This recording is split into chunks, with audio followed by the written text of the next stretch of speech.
Hey guys, Buildzoid here, and so I think in one of the plans for Ryzen coverage videos, I was like, oh, I might do like a super mega giant multi-hour walkthrough of all the different motherboards. Well, I decided that's stupid because nobody's gonna watch 4 hours of me talking about motherboards, not in one go, but they will watch 40 to an hour worth, 40 minutes to an hour worth of the same thing per manufacturer in 4 different installments, right? So ASRock, Asus, MSI, Gigabyte. So here's the Asus installment of Buildzoid talks about all the X570 motherboards.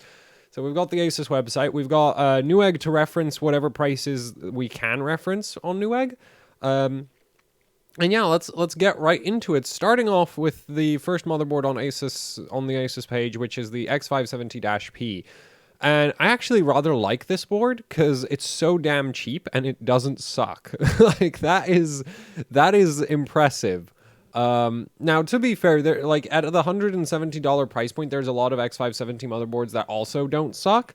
But this one, I think this one has the best VRM out of all the $170 motherboards. So however, it trades a bunch of other features. So, for example, both MSI and Gigabyte on their motherboards, they have BIOS flashback, and their VRMs are capable of handling the 12-core nonetheless. It's just that this is better equipped to handle the 8-core than, say, Gigabyte or MSI. Because the VRM on this is actually, it's the 4-phase that we saw in the Maximus 11 Hero, and we all know that the Maximus 11 Hero can handily do a 9900K, so of course it can do a 3900X. They're not that different in terms of current. Actually, 9900Ks are worse than 3900Xs in terms of current draw.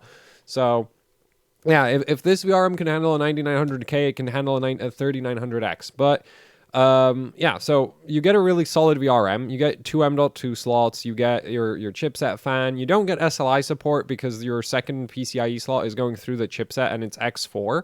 So that's kind of awkward. But I like SLI, as far as I'm concerned, is kind of dead. So if you just kind of want to throw together, honestly, you could, it would be rather imbalanced in my opinion, but if you were trying to just cram as much GPU power as possible and as much gaming performance as possible for the lowest amount of money, this board and a 3700X with an overclock and then a good kit of memory and a 2080 Ti sounds like a perfectly valid combination to me.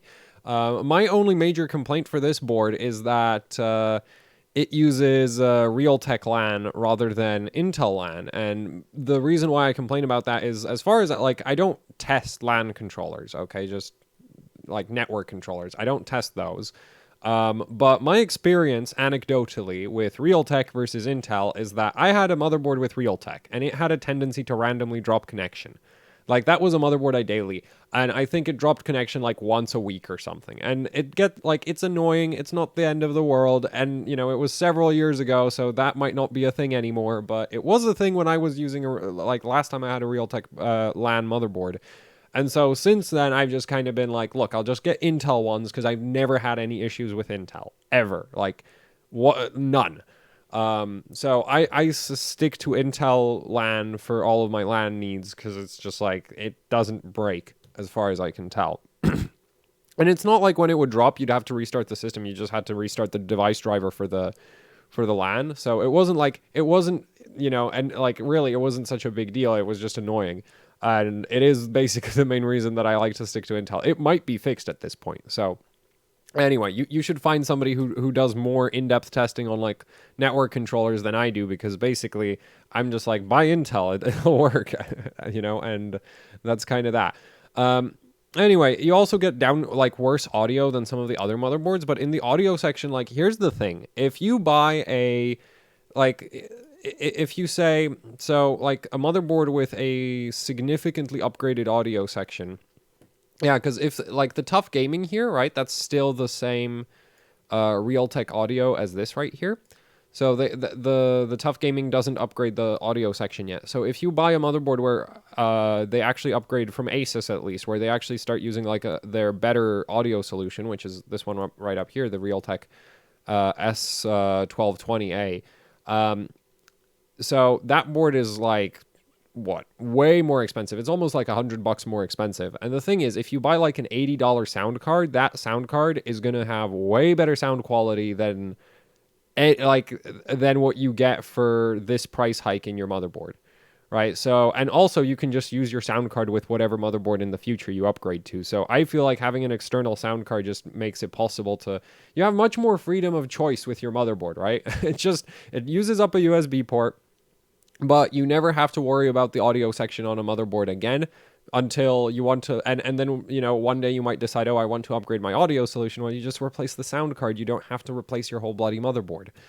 Right. So that's kind of my, like, I tend to ignore onboard audio because of that, because the thing is on like a $250 motherboard, that audio section is not going to be the most expensive part of the motherboard, right? Whereas if you buy a $50 or an $80 or a $100 sound card, like, the whole thing is just a sound card, right? Like it's that's like, obviously there's some profit margin on top of it, but it's not like on a motherboard where that audio section probably costs $10-$20.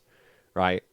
If even that, like $20 I think would be kind of high for the audio section, considering everything else that has to be on the motherboard, because the chipset is supposedly like $30 to $40 for X570 at least.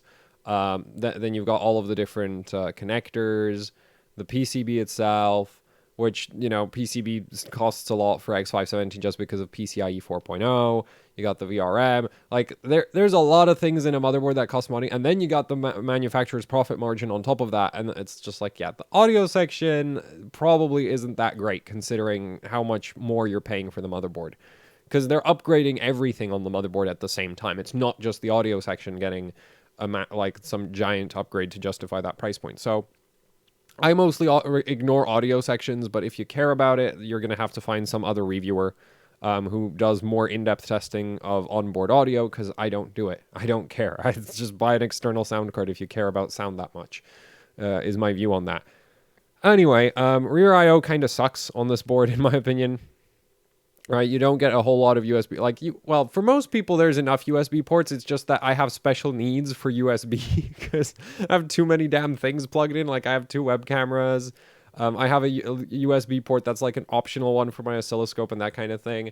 Or my, like, just option USB port. Then there's USB ports for USB sticks, USB ports for charging my phones. I have 2 phones.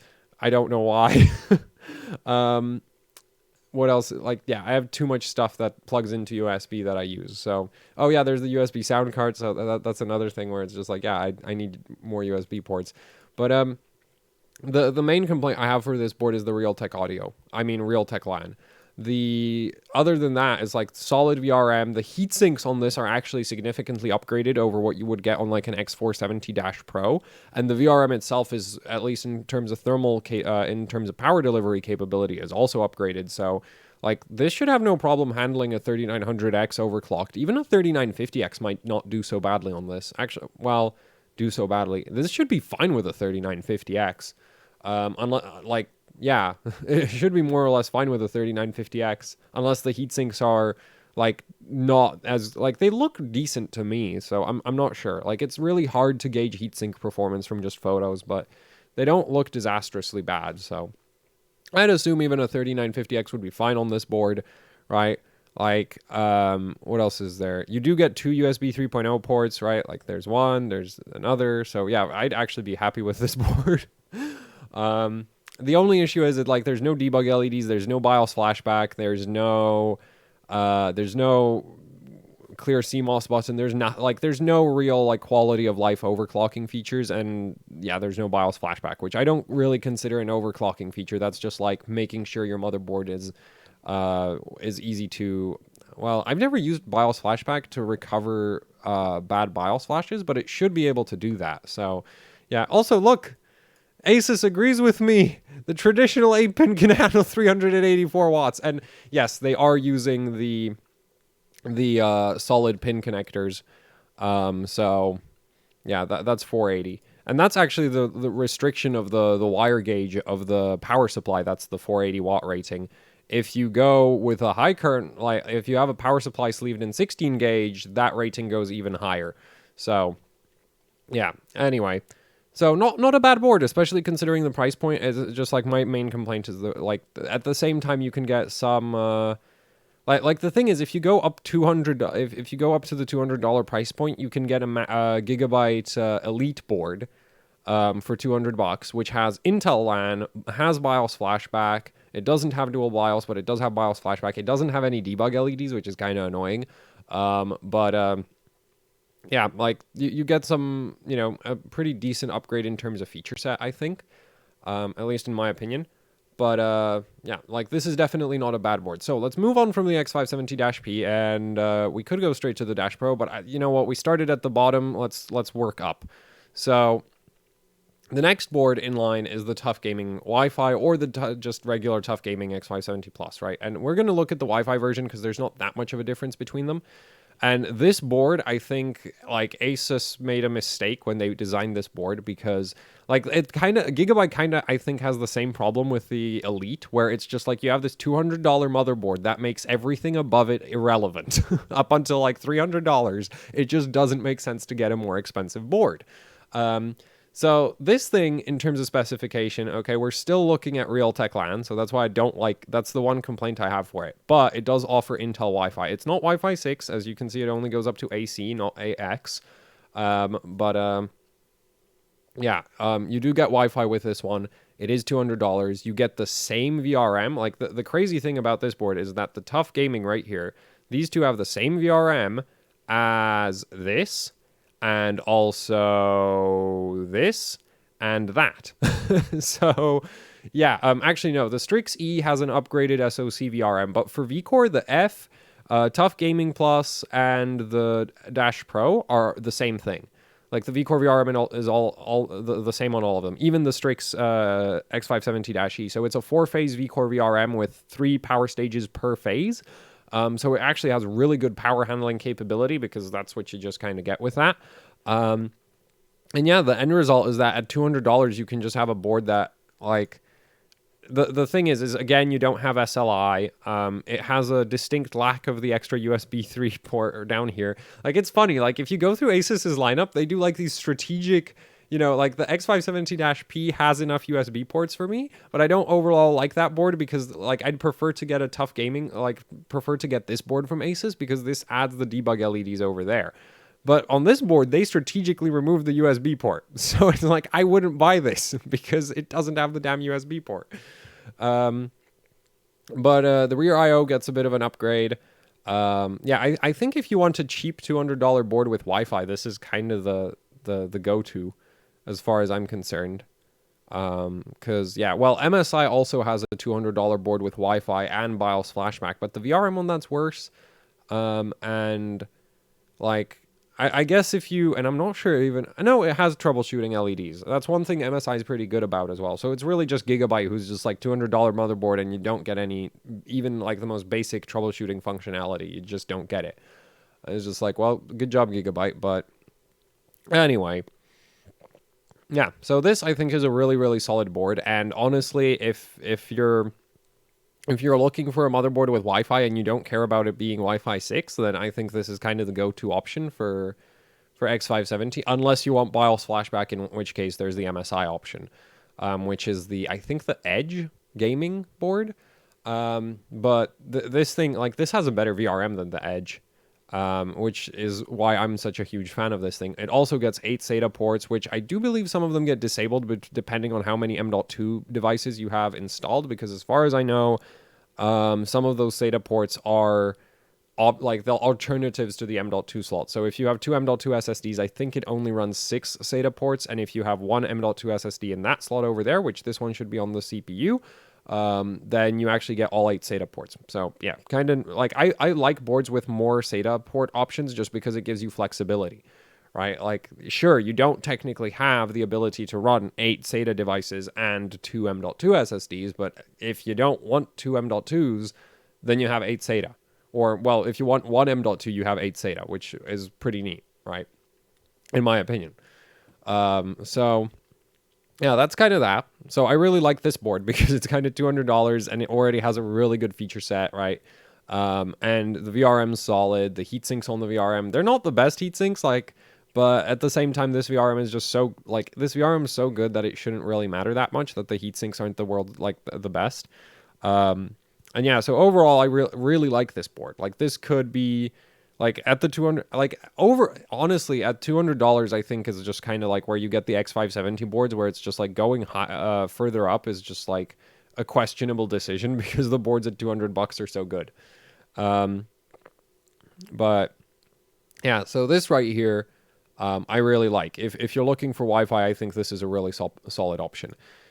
Now, moving on from the Tuf Gaming, we get to the Dash Pro. And see, this is the ASUS strategic chopping up the features so that if you're an ASUS only like customer who doesn't, like, if you ignore MSI boards and Gigabyte boards and ASRock boards, then the way ASUS like segments their product stack makes perfect sense, because this, right? So it's like you want Intel LAN, but they take away your Wi-Fi. So you do get the Intel LAN on this board, but you lose the Wi-Fi. You get an upgraded audio section. You get SLI support, but you still have the same VRM, and you have still the same troubleshooting LEDs, and there's still no BIOS flashback. And this thing is $250, which I think is a little bit ridiculous, because at $250 you can get motherboards from Gigabyte and MSI which have Wi-Fi, they have BIOS flashback, they have troubleshooting LEDs, they have literally freaking everything. And then there's ASUS where it's just like, yeah, we're taking away the Wi-Fi. And the justification for why they're taking away the Wi-Fi is so that the Strix-F isn't completely irrelevant, because, again, the Dash F from the Dash Pro, like, that's the thing, is, like, they're recycling bits, like, the top half of the motherboard for the X570 Dash Pro, Dash F, and Dash E is almost the same.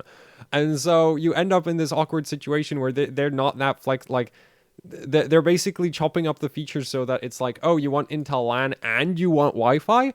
Have to get the Dash F, right? Which is, in my opinion, really, really silly. Oh, no, you want Intel LAN and you want BIOS, which they don't even have BIOS flashback below $300, which I think is kind of ridiculous from ASUS. But yeah, here's your BIOS flashback, and I think they might have cut down on the USB ports on that one, because, you know, can't have one board doing every... Oh, wait, no, they didn't. I don't think they did. Yeah, there's your Type-C, and they just put them all in one stack. Yeah, so actually it works out fine, but still. So this board's still the same VRM as the Tuf Gaming, upgraded heatsinks again. You still have the same, just 4 LEDs, color-coded LEDs, but still just 4 LEDs for indicating which part of the system has failed during post, or which part of the system it got stuck on during post. It's not really what failed. It's just like, hey, I can't initialize the GPU, and that's why the GPU LED keeps glowing. Or can't detect any boot media, that's why the boot LED lights up and stays lit up, right? That kind of thing. Anyway, so yeah, like, this is basically like, hey, if you think the Pro doesn't have... Oh, actually, this doesn't even have Wi-Fi yet. Like, this still doesn't have Wi-Fi. Because for Wi-Fi, you need to pay $330 after the Tuf Gaming. I don't get why they have such a huge gap between, like, the boards with Wi-Fi and without Wi-Fi. It's like you can buy a $200 Tuf with Wi-Fi, which is Wi-Fi AC, and then you can buy the Strix E, which is Wi-Fi 6. And it's just like, so for $130 more, if you want a better Wi-Fi solution, which I think is ridiculous. Like, at that point, you could just buy at that point, I would just go buy the Gigabyte Elite, right? And I'd buy a add-on Wi-Fi card. It would be cheaper overall. Or you could go, or if you want Wi-Fi and Intel LAN, you could go buy yourself an ASUS Tuf Gaming, right? With the Wi-Fi, and then buy an add-on card with LAN. Or just, like, that's kind of the thing. But I guess the board vendors are just kind of assuming that, you know, people don't know that, like, people don't know what to do with their PCIe slots, which is kind of funny, because the chipset gives you 2 X1 slots, right, which are 4.0. So those have a good amount of bandwidth, and you can totally get a 1X LAN card, or even a 1X for USB, or you can use the X4 PCIe slot at the very bottom, which I'm not sure if that one's shared with the M.2s. But, like, you have PCIe lanes to spare. So, you know, especially if you don't have, like, a super high-end GPU, because a 2080 Ti will actually slightly bottleneck if you're running it at 3.0 X8, which is one of the things to keep in mind with X570 is, like, a 2080 Ti does not support PCIe 4.0. So if you have a 2080 Ti, you want a full 16x 3.0 slot available, because otherwise you might be losing like a couple percent worth of performance. And if you're on something like a 2070, it doesn't really matter if the slot is X8 or X16 or a 2070 Super. So at that point, you can have your X8, GPU, and then you can have like, I don't know, a LAN card on your CPU as well, or you can have a capture card or really anything, right? So you have PCIe slots, use them as far as I'm concerned. That's kind of the thing. Oh, it is worth noting that actually that is one of the benefits with the Pro and the Strix E is that this, you do get 3 full-size 16x slots, and this one's actually still connected to the CPU. And there's just like, for example, I have a capture card that if you run it off of a chipset, it doesn't work. It just blue screens all the damn time. So I need to run my capture card off of the CPU. So for me, it's actually kind of a requirement to have the 2 PCIe X16 slots off of the CPU. And it does mean that I don't have X8 if I use X570, which I'm kind of annoyed that, like, well, no, it makes sense. AMD doesn't want to make Threadripper irrelevant, but that's what, like, one of the advantages I guess you would have if you went with like X299 is you have 44 PCIe lanes. Or is it 48? Something like that. You have a lot more PCIe lines to throw around, but at the same time, X299 is just insanely expensive. So, yeah. And now that, AMD has their full chiplet CPU system, right, working, Threadripper isn't going to have the weird memory issues that it had previously, where it was just like, oh yeah, if this die wants to access memory that's actually connected to the other die, there's a pretty large latency hit. Which is kind of the main issue with that Threadripper had. But now you're going to have one single I/O die that handles all of the memory access for all of the dies equally. And so that kind of goes away. And Threadripper is, in my opinion, going to be way more interesting this time around because all of the weird memory issues are gone. But anyway, so and AMD doesn't really want to erode into Threadripper territory by offering PCIe like ridiculous numbers of PCIe lanes on their mainstream platform, because I guess they could do like a 16-core Threadripper where the main selling point is for, you just have a ton of PCIe. And it's not going to be necessarily all that much faster than a 3950X in raw CPU workloads, but if you're one of those people who just hogs PCIe with just expansion cards for everything, then Threadripper is going to be like a 16-core Threadripper would make a ton of sense, or even a 12-core, right? Like, you might not be super CPU bound, you just need a lot of PCI. Anyway, so yeah, that's kind of that. So the Dash F, I don't really like the Dash F. As far as I'm concerned, you could just buy the Pro, or you could just buy a motherboard from somebody else, right? It's a better option in my opinion. You can save some money, get a equally well-built board for like a motherboard with just as many features, same build quality for less. Why would you pay extra, right? Is my thought on that. But the Dash F, like, the thing is, with any of these boards, if you buy them, they're not bad.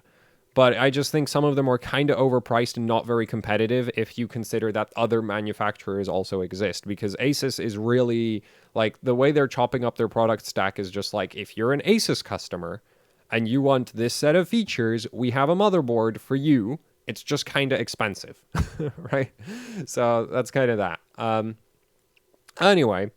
So, yeah, the thing is, they're recycling the VRM over and over again. So, if the VRM is the only thing you really care about, then you can go down, you can go as low as the Tuf Gaming. I assume, though, I guess they could also just butcher the BIOS. Like, that's another thing that ASUS could do, is just like, if you buy a Tuf Gaming, they can just remove a bunch of the features from the BIOS that you would get on something like the Strix E or the Strix F, which I think would be really, like, from a customer standpoint, that sucks. From ASUS, from the perspective of ASUS, removing BIOS options for the lower end boards makes perfect sense. It forces people to give you more money. And who doesn't want more money, right? So, yeah, that's kind of my only concern, is just like, I'd really like to see a comparison between like how many options a Tuf Gaming has versus like a Strix F has or a Strix E has in the BIOS, because it should, like, the Digi Plus menu should be identical. They use the same voltage controller, the same VRM. There shouldn't be any difference in the Digi Plus settings. There shouldn't be any, so like all of your CPU overclocking options shouldn't be different, because well, I guess the E might have some extra voltage regulators for like minor rails that might not be present on the on the Tuf Gaming, and that's a fair difference to make. Like if there's a voltage regulator that on this thing is just a fixed output, like fixed linear regulator or a fixed buck converter that you can't control through software, fine, whatever. It's a fair distinction to make. I get that, but if those aren't different, like if this has the same controllers and this one has BIOS options for them and the other board doesn't, then it's just like you're stripping out features that are physically present on the board just to justify the price points at that point.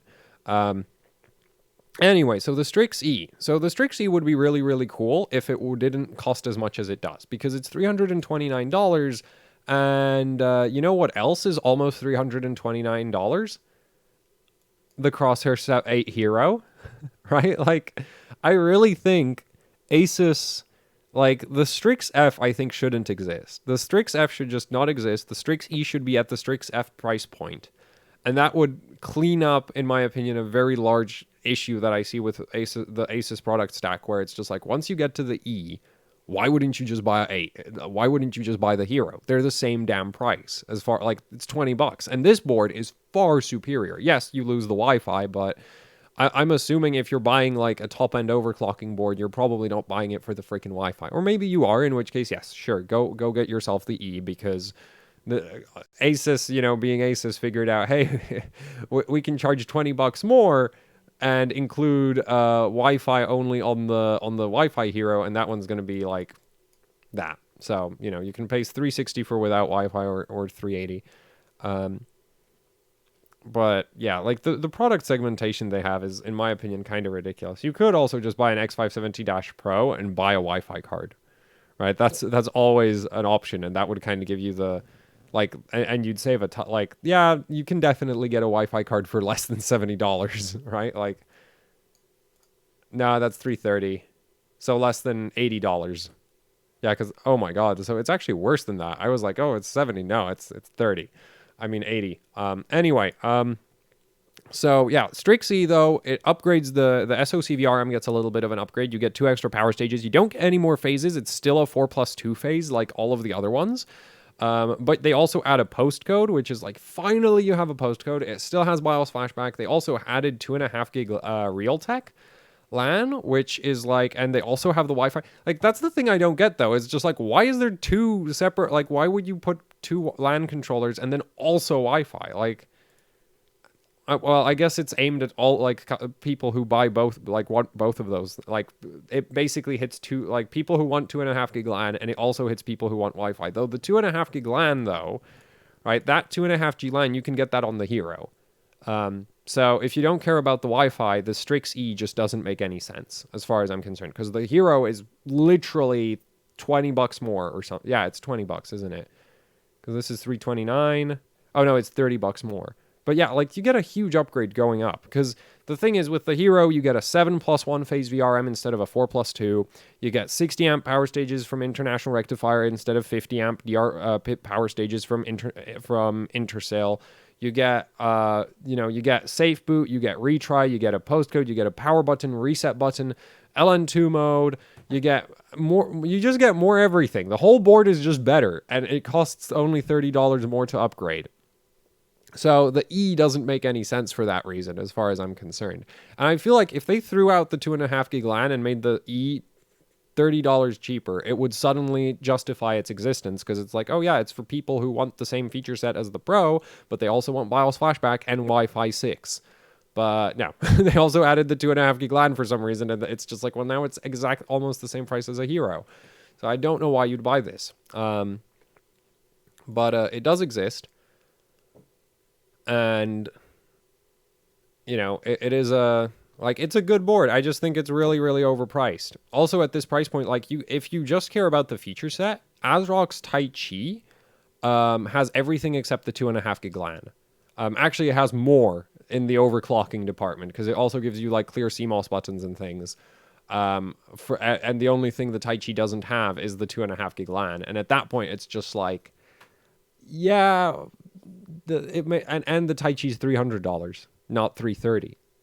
So I'm assuming ASRock doesn't, like, botch the BIOS, which they can, but let's just assume they don't. Then the Strix E is, in my opinion, one of the worst value motherboards in the entire X570, like out of all of the X570 boards, this is one of the worst in terms of value. Because there's motherboards that are cheaper that do everything this does for less. So, yeah, that's kind of my thoughts on this board right here. But at the same time, I guess if you're like a diehard Asus customer, it makes sense that this exists. But also, just buy the... But if you're diehard Asus, just buy a Hero. You're like, it's $30 more. Like, if it means waiting a month longer to build your system, like, I would. Because... freaking here, like, so much better the board is. So much better. Anyway, so moving on from the Dash E, which I think is an absolute failure of a motherboard, the Hero. I think the Hero is awesome. As well, like, the Hero Wi-Fi, well, they have a Wi-Fi version of the Hero, but the non-Wi-Fi version of the Hero I think is awesome. The Wi-Fi version is for people who want Wi-Fi. So, yeah, you know, you know if you need that. But, this could very easily be like the go-to motherboard for extreme overclockers on X570, because it has safe boot, it has retry, LN2 mode, postcode, power button, reset button, you know, color-coded error indication LEDs, clear CMOS on the rear I/O, BIOS flashback, 2.5 gig LAN, 1 gig LAN Intel. Like, it has everything. It has basically everything I could ever want from a motherboard, and you do have the option to have it with or without the Wi-Fi. And so yeah, I really, really like this board. And this is the last board in the entire Asus lineup that I think anybody should consider, because the next board up is, of course, the $700 Formula, which is really just a Hero with a bunch of useless crap on it. So, where is it? Where's the Formula? There we go. So, go to the gallery. I'm going to go big. Okay, no, that's the wrong image. Big. Okay. So, there's not much difference between these. And the thing is, so, you might be looking at these two boards, and like me, wondering, why is it that to get a water block and a... So, what does the Formula give you that the Hero doesn't give you? Well, it gives you a water block. It gives you this useless OLED screen right here. It gives you this stupid aesthetic plastic armor, which probably costs like, I don't know, $5 to make because it's made of plastic. Maybe even less than that. So you get a bunch of plastic guff all over the board, and you get 5 gig LAN. That's it. That's all they did. Like, and for that reason, I consider the Formula the most overpriced motherboard on the entire X570 platform, because that water block does nothing. That VRM barely needs a heatsink. It's a 7+1 phase using 60 amp power stages. I've done a PCB breakdown of this board. This VRM barely needs a heatsink, if at all.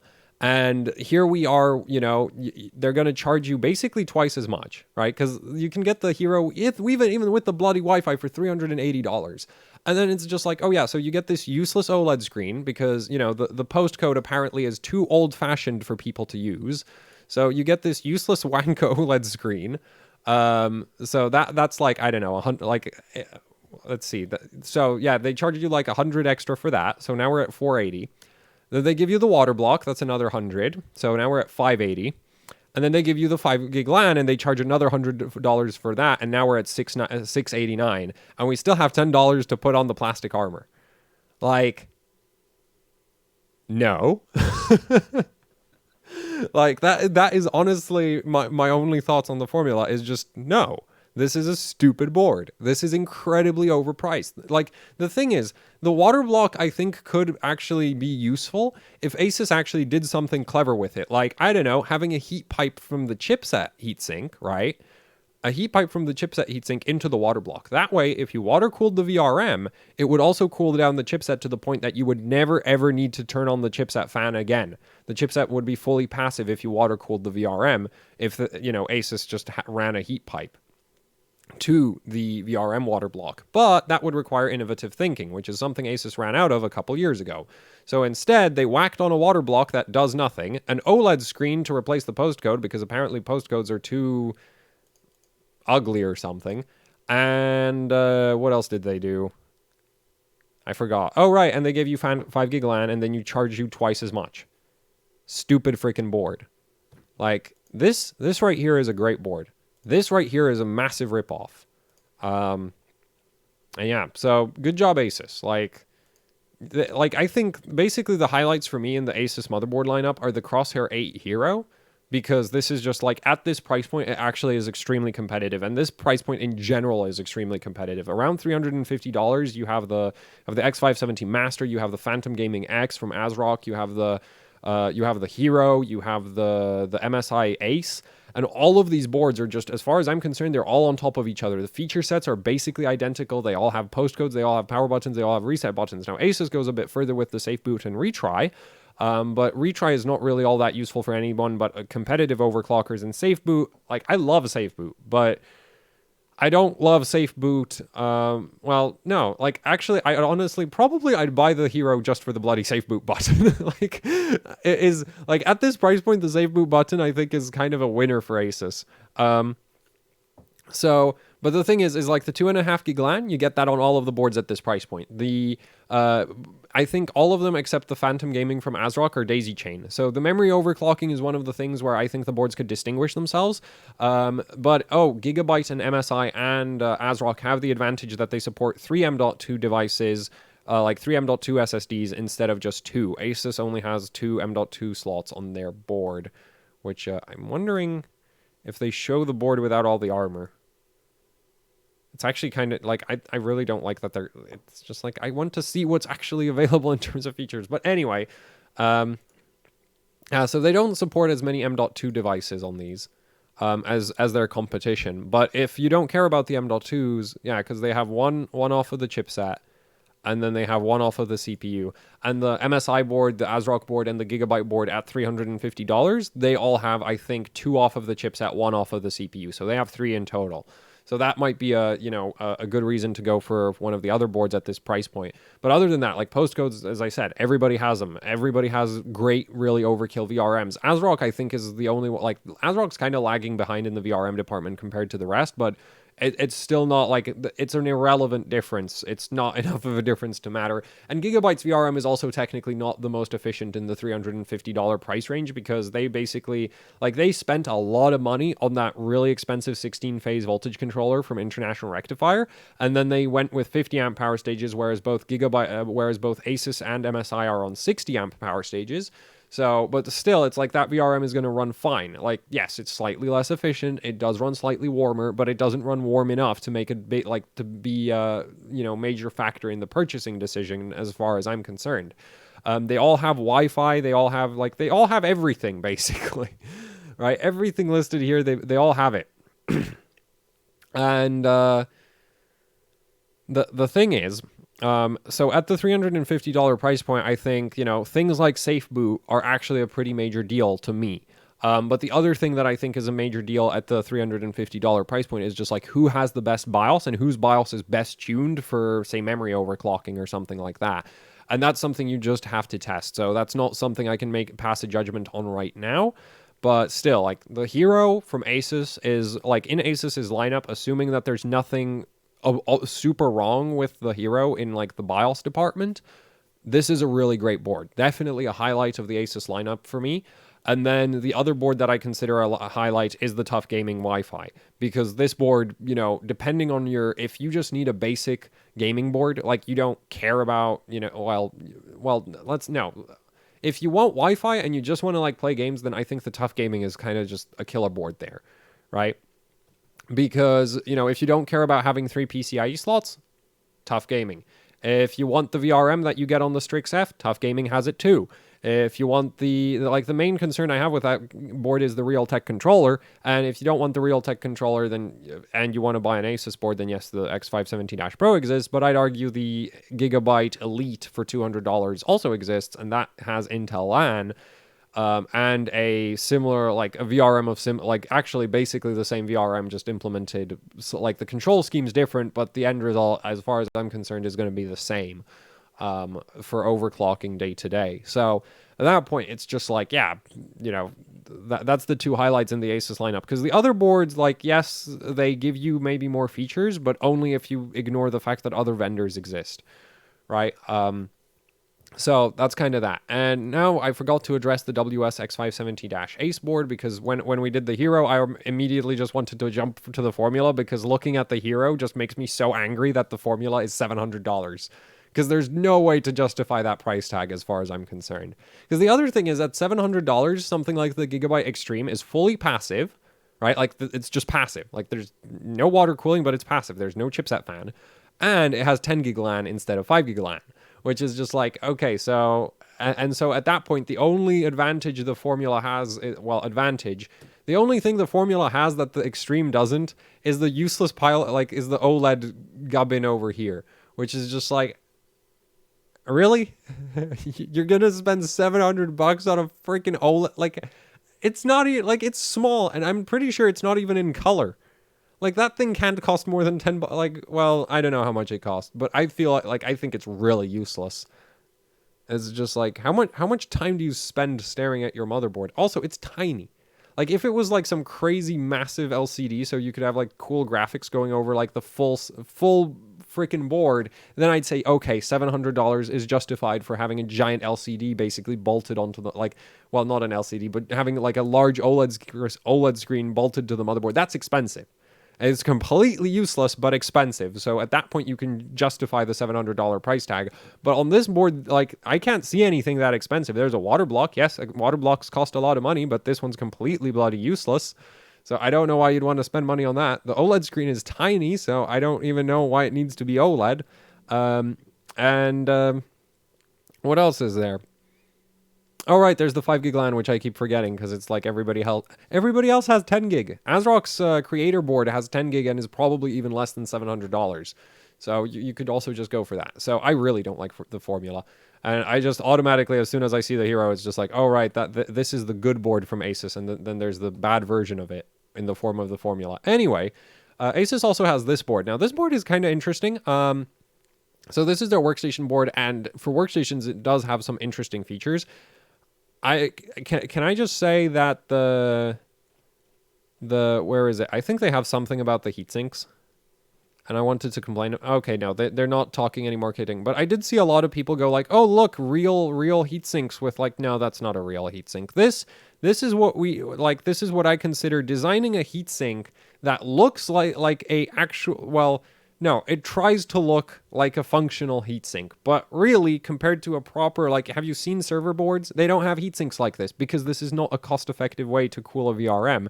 This is a good-looking way to cool a VRM. It's not what I would consider an actual, like, industrial VRM heatsink, right? Because if it was, then you'd see much taller fins, much skinnier fins. They wouldn't probably bother even with the anodization. It would just be bare aluminum, and quite frankly, like, I don't feel like bare aluminum would be that bad a look anyway, right? I don't know. It might be just me, but I think if you have a full, like, the board's blackout, and if you just have some large silver splotches all over that, I mean, you already have the I.O. There's no stupid I.O. cover, so why did the heatsinks have to get, like, you could have got, you know, not bothered with the anodization. They could have also done, like, I feel like they could have just done, like, like server motherboards for Intel platforms sometimes have these like giant finned heat sinks on their chipsets. Yeah, they could have done something like that, just fill out all the empty space with like a giant finned heat sink. But yeah, like the thing about these fins is that they're too stubby. They're too fat. They're not really what I would consider proper heatsink fins, but they do give you the illusion of a heatsink, don't they? They do that quite well. Kind of look like skyscrapers as well. But anyway, so not really a fan of the aesthetic of this board, because like the thing is, if they actually used proper, like, you know, off-the-shelf server heatsinks, I'd be like, cool. That just looks like a server board. But this just looks like a board that's trying way too hard to look like a server board. And I find that just silly. Anyway, the claim to fame for this motherboard is that it actually has X8, X8, X8. Now, it still doesn't support 3-way SLI, because that last X8 slot goes through the X4 of the chipset. So the thing is, the chipset has a connection to the CPU, which is 4.0 X4, right? And so if you actually tried to use this last PCIe slot and the full bandwidth, because it does technically, offer, oh, they actually, no, they have it, no, they do have it as 4.0 X8. So the problem with this is you can't actually run it at 4.0 bandwidth X8 mode, because if you're trying to move data from that whatever device is on that PCIe slot, if you're trying to move data from that device to the CPU, it has to go through the X4 connection of the chipset, right? Because that slot goes to the chipset. And ASUS has made that slot by basically repurposing some of like the connections meant for SATA. So they lose some SATA ports as a result. So this board only has 4 SATA ports total.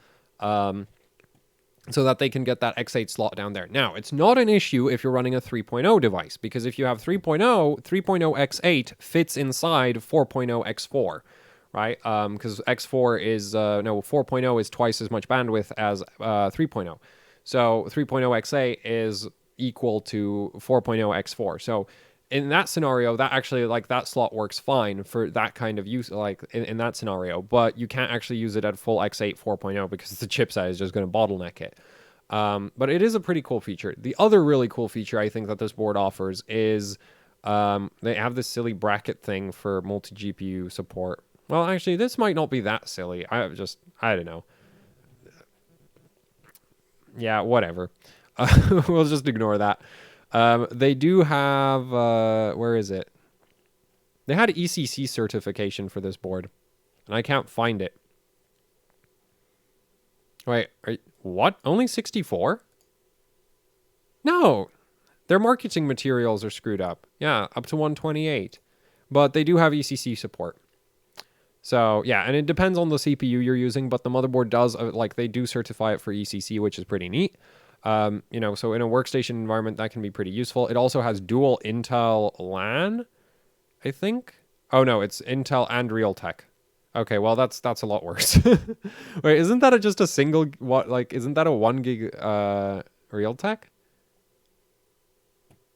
Really? Dual 1 gig? Yeah, they're not mentioning what bandwidth it is. Because that seems like a huge... Like, if you're going to add an extra LAN, like, either make it faster or make it... Or do Intel twice. At least that's my thoughts on that, but... Yeah. Oh, that's a new voltage controller. Oh, no, it might be a... Like, the photo might not be from this motherboard. Yeah, that actually makes more sense. It's not from this motherboard. Because it should be an ASP1405. The VRM on this is actually really good. It's 6 plus 2 phases. So it's like a slightly rearranged version of what you'd get on the Crosshair Hero. I have, unfortunately, no idea what this is supposed to be. Because I know what volts are, and I think those are seconds, but I can't figure out if that's volts per second, or if that's volts times picoseconds, or like... Yeah, volts times picoseconds makes 0 sense to me. I assume it's referring to slew rate, or something like that. And, yeah. Lower memory latencies as equivalent voltages, improved memory frequency margin. The thing is, I don't believe that other board vendors aren't doing their own. Like, actually, yeah, like, all the board vendors will have their own proprietary memory design, I'd assume. Because that's like one of the things that really separates a lot of the motherboards in terms of memory overclocking, right? Is just like how much work the vendors put into their BIOS tuning and their actual physical memory layouts. And the thing is, I'm pretty sure ASUS just came up with a clever little marketing name for it, and it doesn't necessarily mean much of anything. This is one of those things that I'd say you'd have to buy all of the boards and then compare which one's actually the best at memory overclocking with the largest variety of memory DIMMs, right? So you'd have to test like different memory layout, because the thing is, like, ASUS, or well, it is possible for a motherboard vendor to like tune their memory layout and their BIOS to work really, really, really well with only one specific memory layout. And then it's just like, okay, so it looks great as long as you use DIMMs from like this one specific vendor using one specific IC.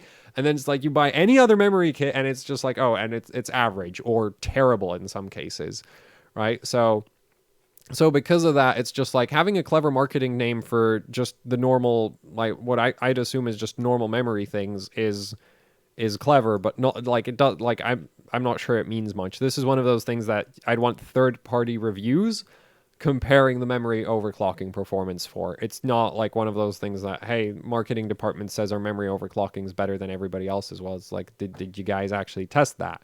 And actually, I wouldn't ask, like, don't ask the board vendor to test anything themselves, because they'll have an inherent bias to try make their own results look better. But still, so yeah, the WS, like the main thing about this board is the fact that it's 888, whereas everybody else is on like 884. But you know, that's not, I don't think that would be necessarily that useful. But the fact that they do have like official support for ECC is nice. You do get a solid VR, like the VRM is solid. The Realtek LAN I don't get. Like, that is 1 gig. I am 99% sure it's 1 gig. We can actually check what the Tuf Gaming uses, because I think it's the same controller. Isn't it? Oh, no, it's a different one. Oh, wait. So it might be 2.5. That would make more sense. If it was 2.5, because then it's just like the same one they use on the Hero.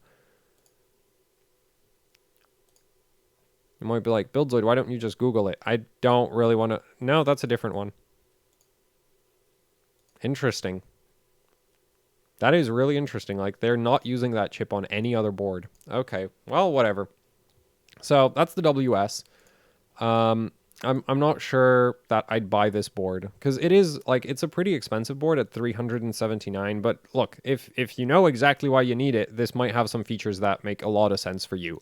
I'm just not, you know, I don't build real workstations, so my thoughts on this board are kind of irrelevant, I'd say. But anyway, moving on from the WS, we still have boards to go through. Don't they have 2 ITX boards? Yes, they have this thing. Unfortunately, we have no pricing reference for this board, but I assume it's going to be aiming, since they also have the Impact, I'd assume that with this board, they are aiming to compete with like the Gigabyte board, which is, I think, $220. But then Asus does tend to like to charge a bit more money than everybody else for the same thing. So this might be like $250, and then the Crosshair might be like $350. That would make... Actually, no, $350 would put this really close to the Hero, which might be a bit silly. So it might be $300? Well, okay, wait. No, this is on like TDA 21472s. Those are expensive. It's small form factor, so that charges a premium in general. It has a new dim dot, what is it? Yeah, dim dot 2 thing. Yeah, the SODIMM dot 2. And the thing that what they're doing with that is basically they have a little riser card, and you put your M.2 SSDs on that instead of like mounting the M.2 SSDs to the back of the board or something like that, which is kind of clever, because it does mean the cooling might work out a bit better. There's really not much information on this board. Yeah, the spec list is just non-existent. So unfortunately, we can't say much about it. But it is a 4+2 phase VRM, and the VRM should actually, like, they are using 70 amp power stages from International Rectifier. So I'm super interested in this board, because it also has, like, down here on the bottom edge, you have a bunch of LN2 overclocking features. Like, it has safe boot and slow mode, and there's an LN2 mode jumper, and there's retry. There's no postcode on this board. Or maybe they have the postcode in the rear I/O. They did that on some of the past Impacts. And yeah, it is Mini-ITX, which I, you know, like, the thing is, like, I see why Asus did it, because basically if you have if you have a Mini-ITX case that supports a 2-slot GPU, then it automatically supports it supports this extension down here as well. Because this extension to the motherboard for the DTX form factor is still within the, that's just as far as like a 2-slot GPU goes. Right, in terms of length from the PCIe slot. So if your case supports a 2-slot GPU, it probably supports this as well. But then there's, of course, all the Mini-ITX cases coming out now with like riser cable GPUs, and there this motherboard apparently doesn't work. But I can see why Asus came up with that, and I'm a fan of that, because it allowed them to cram a bunch of extreme overclocking features on a 2-DIMM board. Because there's no way we're getting a Crosshair Apex board, right? Like, there's no way we're getting a Crosshair Apex. So I'm really glad that they kind of managed to squeeze the extreme overclocking stuff onto this, because this could be really awesome for memory overclocking, just because it's a 2-dimmer. And the VRM, I mean, it is a 4+2 phase, but it's using really high-end power stages, and you can probably just compensate for the low phase count with just cranking up the switching frequency way up. If that's even necessary, the output filtering might be, because they have some capacitors on the front, but there's obviously going to be even more on the back. So, yeah, this board like should be like, this is a board I'm super excited for because there's a lot of things I like about it. Mostly the fact that it's 2 DIMMs only. But the rear I/O is going to be I think the rear I/O is going to be really stripped down because they're having to squeeze the fans in there. And then also like look at those, like the vent holes for those fans look like, those look like noise complaints to me, because whenever you try to squeeze a large amount of air through a very small opening, the only way you're getting that air through that opening is at very high velocity, and airspeed generally translates directly into noise. More airspeed, more noise, right? Especially when you're trying to cram it through a really like small restriction.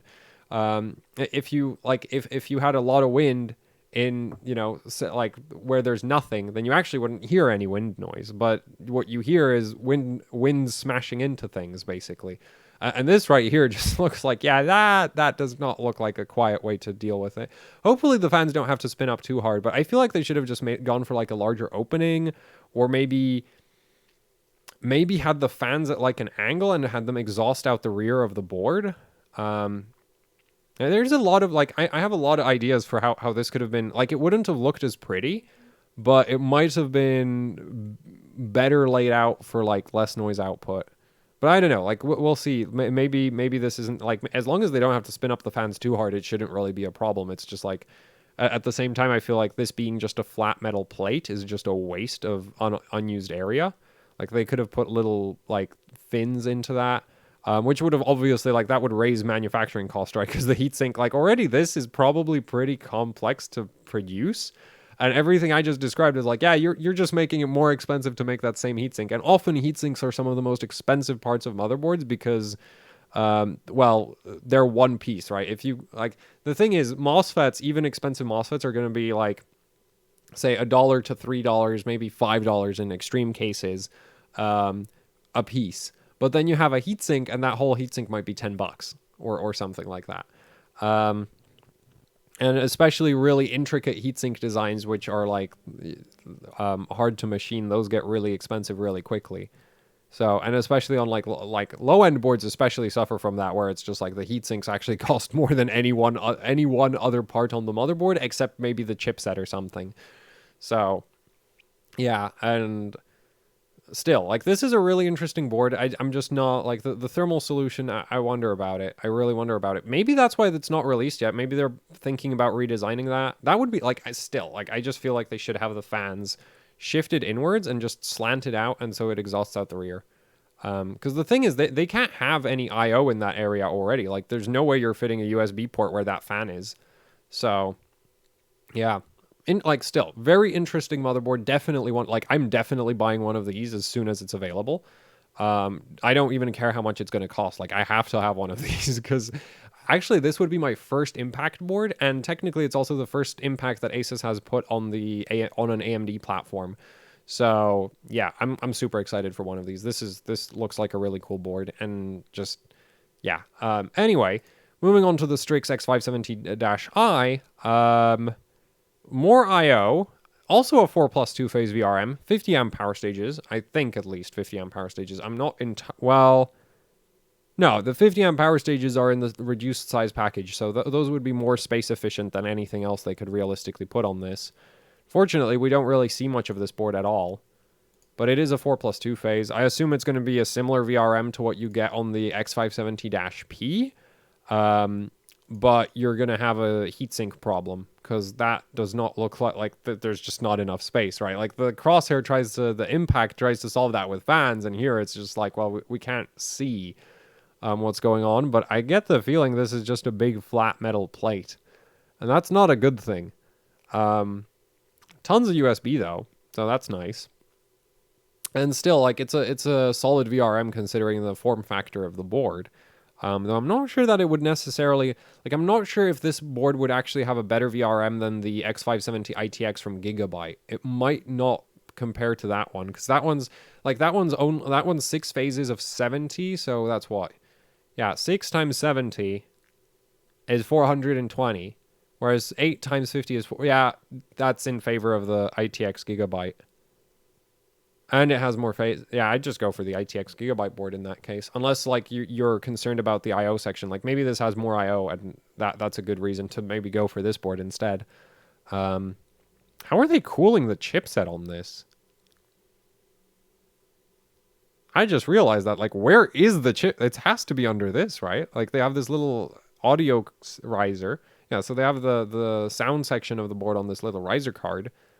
So is the chipset under that? I see something that looks a bit like a heatsink over there. Yeah, the chipset's got to be under that. That looks like a cooling disaster. I wonder about that. I really like that is that is a very awkward board to build. Yeah, also, like, I hope this isn't too expensive though. But yeah, I don't see anything like for an ITX board, like there's just so many constraints that like without making it, well, no, because I think the Gigabyte one's just going to be better than this. Straight up, I just think the Gigabyte ITX is going to be a better option than this. So yeah, I think we've covered every board at this point, right? We've done the Impact, we've done this, we've done the Tufs, we've done the Dash P, we've done the Dash Pro, the Ace, we've done everything. Yes, so we've covered all of the different ASUS boards. So I guess as a summary before I go, like, share. Well, actually, I can just say like, share, subscribe right now. Anyway, for the summary, Formula is incredibly overpriced. You should buy if you're considering a Formula, buy the Hero. That's a better purchasing decision. You can go and like buy a, like with how much money you save, you could justify buying like an insanely high bin DDR4 memory kit. In my opinion, like you could go and buy like one of those $500 G-Skill kits or something. Or a 500, like Corsair technically has a 4800 CL18 bin as of recently. There's also I think G-Skill has a 48 CL18. Yeah, there's some really ridiculously high frequency memory bins right now. I'm not sure how they'll I'm not sure if they'll necessarily tighten up a lot if you like underclock them. But you can go splurge on some ridiculously expensive memory, or you can do something like buy a bunch of the same memory kit and bin them yourself, right? Until you find the best one. Because like that is a lot of money you save by not buying the Formula. I still can't believe it's so damn expensive. If it was like $599, it wouldn't honestly be that bad in my opinion, but it's $699. Like freaking $699. It's $320 more than the Hero, and all you get is an OLED, a water block, and a 5G LAN. Like, and well, more like 2.5 gigs more LAN, because this already has 2.5 gig. So yeah, I really don't like that board. So Formula is dumb. Hero is cool. The other boards kind of don't make too much sense. The Tuf Gaming is cool. And really, there's not any one super bad board. The X570-B, I honestly consider the X570-B the winner of the low-end X570. Because, like, yeah, like if you're going to buy a cheap X570 board, I think I'd go for this one over everything else. Yeah, that's kind of the ASUS lineup. So I think they made the Tuf a little too good, and then they made everything above it a little too overpriced, and then the Crosshair is great, and then everything, and above the Crosshair everything sucks. There, that's my conclusion of the ASUS motherboard lineup. Yeah, so thanks for watching. Like, share, subscribe. Leave any comments, questions, suggestions down in the comment section below. And if you'd like to support what I do here with actually hardcore overclocking, which includes buying motherboards from ASUS, because after this video, they're definitely not sending samples, are they? It's like, you just called most of our lineup overpriced. Well, I'm sorry, it is. Anyway, yeah, so you can support me directly through like Patreon, or you can buy shirts, stickers, what else is there? Socks, hoodies, posters on Teespring. There's links to both of those things down in the description below. And Patreons do get access to the HOC supporters Discord channel or server. I don't even know what it is. No, server. Yeah, so like anyway, HOC supporters Discord, where there's like some extra videos that kind of suck in my opinion. And I hang out there as well. So anyway, that's it for the video. Thanks for watching and goodbye.